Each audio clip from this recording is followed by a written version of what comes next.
মা আমি একটু বাজার যাচ্ছি, কিছু সবজি কেনা রয়েছে। হ্যাঁ ঠিক আছে, যাও যাও। যাচ্ছ তো বাজারে?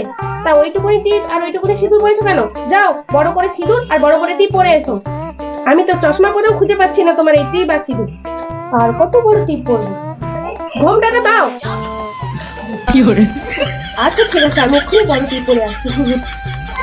তো এই বৌমাটারে নিয়ে আর পারলাম না, বাবা মা কিচ্ছু শিখিয়ে পাঠায়নি।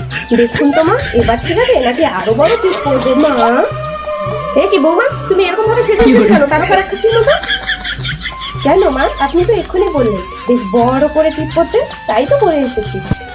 কি অসভ্য পাথর মেয়ে রে বাবা।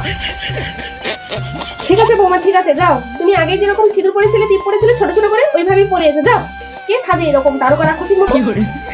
আর একটু হলে আমার হাতেটা করে যাচ্ছিল। দেখ কেমন লাগে বড় বড় টিপ করতে হবে। ধুর ধুর।